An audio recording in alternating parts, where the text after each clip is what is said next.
Yeah, hello folks, welcome on Martin's channel. I have a tab in design here and I have the intention to explain why we have to think about, or why you should think about when you don't know how to design a tab or other cutting tools, where the cutting edge will be and what will be cut when and where. So this is the design we have. It is somewhat a complex design. Also, to be fair, we have this cutting tool. The highest point of the center is the perpendicular to the axis here, and oh, this is not what I wanted to show. This is what I wanted to show. This is the cutout, and the cutout will be here at the highest point of center. Why is that?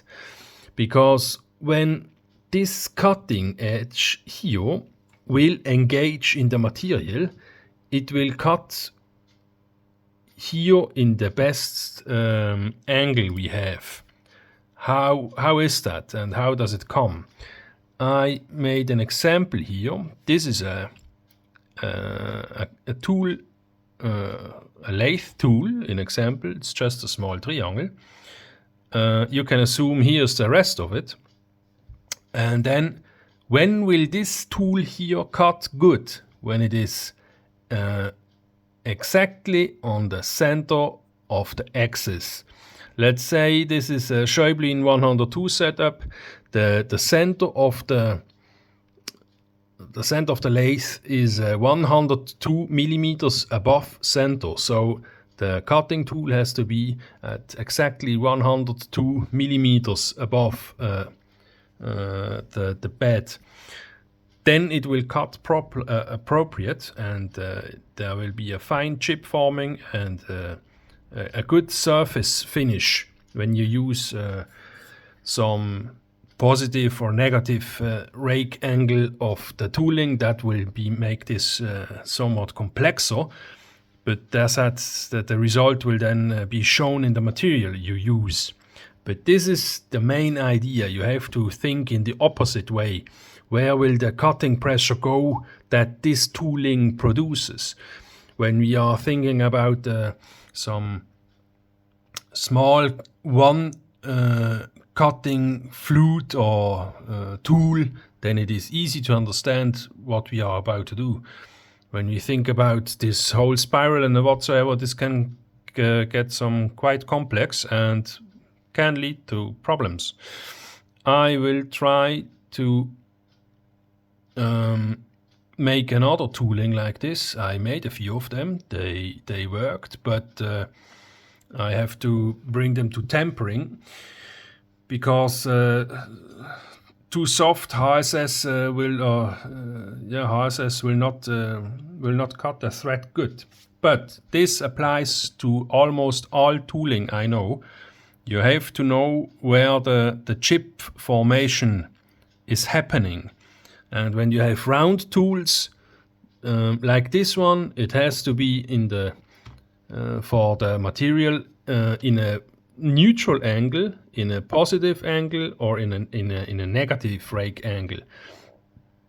This is a somewhat almost neutral angle, and also almost it is a somewhat positive angle. I will use this for softer steel.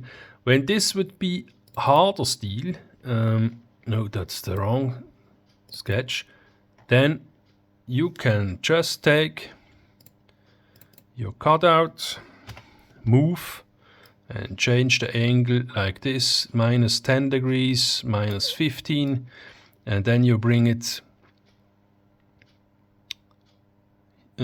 where you need it, so it has a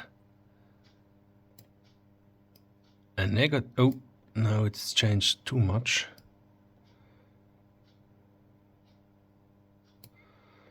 Yeah, you get the message. I assume that is then understood. This would be a positive, a negative rake angle for ultra hard materials, and this can work, but it does not have to work. In this strong angle, this is a lot. I would not even test this. I assume highly you are better off when you buy the tooling you need, because the manufacturers have invested a lot of time and effort to get the cutting action appropriate to the materials. I need a special tab with a special thread spiral for some tooling, and this is how you have to, or how you can think about it. What you should take away is always this small triangle. What will a lathe tool do to cut the thread, and where it has to be? And the opposite is this. It is a quasi inside tool job. I hope this helps. When yes, leave a thumb up here. When not, and you have questions, place them in the comment section. I will answer them when I have read them. When I can answer them. I cannot answer all questions. And before you write anything, to ask the question is to answer the question. You will understand this, I'm certain. Thank you. Bye.